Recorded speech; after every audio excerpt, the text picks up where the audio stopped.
بات ہو رہی ہے 27ویں آئینی ترمیم کے حوالے سے قومی اسمبلی میں جو ہے آج اس پر بحث ہو رہی تھی. کلاسر صاحب جو ہے وہ بھی وہاں پہ موجود تھے. کلاسر صاحب ایک تو قومی اسمبلی کا احوال بھی آپ سے جاننا چاہوں گی, اور یہ بھی آج بڑا عجیب سا دعویٰ جو ہے وہ کر رہے تھے مروت صاحب کے شاید نمبر جو ہے وہ پورے نہیں ہوں گے کل. آپ کا کیا انالیسس اس حوالے سے؟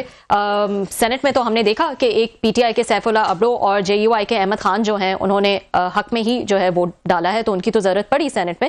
قومی اسمبلی میں بھی ضرورت پڑے گی کسی کی؟ اگر اسی فارمولے کو لیا جائے تو جے یو نے اگر وہاں پہ سپورٹ کیا سینٹ میں اور مولانا صاحب پاکستان سے باہر چلے گئے ہیں, وہ یہاں پہ نہیں ہیں, تو پھر قومی اسمبلی میں بھی کریں گے. ان کی کوئی سیٹیں وہاں پہ بھی ہیں, اگر کوئی کمی بیشی ہے تو وہاں سے پوری کی جا سکتی ہے.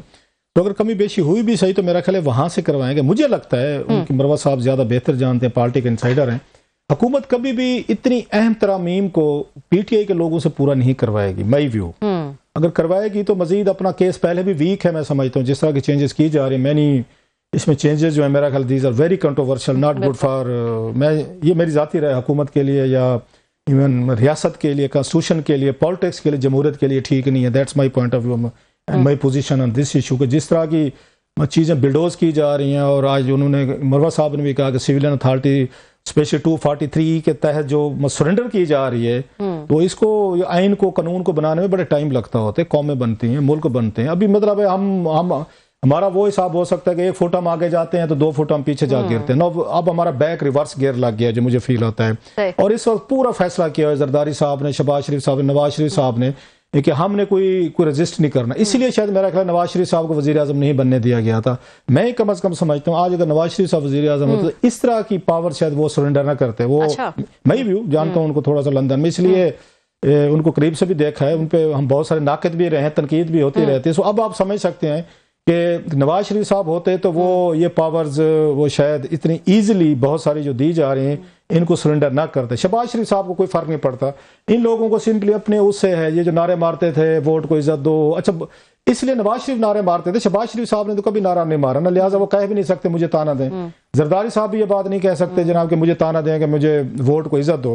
تو جو ریزسٹنس آنی چاہیے تھی پیپلز پارٹی کی طرف سے, جس کی طرف آج وہاں پہ ہاؤس میں انہوں نے اسد قیصر صاحب نے بھی حوالہ دیا کہ انہوں نے اس کو بلاول کو یا احمد ولی خان کو ٹانٹس بھی کیا کہ آپ کا نانا جو ہے انہوں نے قانون بنایا, آپ نے اس کا عین بنایا, اس کا بیڑا غرق کر دیا جا آپ نے. بلاول کو انہوں نے کہا ایسے. احمد ولی خان صاحب کو انہوں نے کہا جناب کہ ولی خان صاحب کو پوتے ہیں میرا خیال ہے کہ وہ بھی 73 کانسٹیٹیوشن میں سائن کرنے والے شامل تھے. آج آپ بھی اس عین کی شکل بگاڑنے میں آپ بھی شامل ہیں. سو جو وہاں تقریریں ہوئی ہیں آج, اس سے جو ماحول اور موڈ بنا ہے تو وہ بڑا انٹرسٹنگ موڈ اور ماحول تھا. اگریسو حکومت جو ہے نا, مجھے لگتا ہے کہ یہ 9-10 مئی والی جو وار ہوئی ہے انڈیا کے ساتھ, اس نے بڑا کانفیڈنس دیا, اسٹیبلشمنٹ کو بھی دیا ہے, حکومت کو بھی دیا ہے, بڑے مضبوط ہوئے ہیں یہ. اب وہ والا رویہ نہیں رہ گیا ان کی. اب انہوں نے فیصلہ کیا کہ ہم نے ہارڈ وے سے ان کو ڈیل کرنا ہے, کنسیشن, ہاتھ ملاؤ, دوستی کرو, بات چیت کرو, ان کو بٹھاؤ. میرا خیال دس ٹائم از اوور. اب انہوں نے فیصلہ کر لیا, پاور دیٹ بی, وہ ہیں یا حکومت ہے یا پیپلز پارٹی ہے یا شہباز شریف ہے. اب ہم نے ان کو سخت ہینڈ کے ساتھ ڈیل کرنا ہے پارلیمنٹ میں. جیسے آج انہوں نے کہا راجہ صاحب نے کہ یہ آپ لوگ شور مچانے والی مشین ہے, اور اس راجہ صاحب نے بڑی سخت غصے میں بھی آ گئے. حالانکہ he has been the former prime minister. میرا یہ ویو ہے کہ ان کو بہت ساری باتوں پہ اپنے عہدے کا, because he has been a former prime minister, تو اس طرح کے وہ ایشوز میں جائیں گے کنٹروورسی میں. پھر ان پہ بھی جواباً اٹیک کیا گیا, پھر بے نظیر بھٹو پہ بھی اٹیک ہے. اب ہوتا کیا ہے کہ پارٹی کے لوگ جو ہیں جب انہوں نے بے نظیر بھٹو پہ اٹیک کریں گے یا زرداری صاحب پہ اٹیک کریں گے تو یہ عمران خان صاحب پہ اٹیک کریں گے. جو انہوں نے کہا بھی سی راجہ پرویشر صاحب نے کہ آپ لوگ اپنے لیڈر کو گالیاں دلواتے ہیں, آپ آتے ہیں, آپ میں سے ہم میں سے 2-4 کسی کے ہمارے لیڈر کو دیتے ہیں, ہم آپ کو گالیاں تو نہیں دیتے, ہم پھر چلے جاتے ہیں عمران خان صاحب پہ, ان کی فیملی کو گالیاں. تو آپ عمران خان صاحب کو گالیاں دلوانے والے آپ لوگ ہیں, آپ لوگ خوش بیٹھے ہوئے ہیں.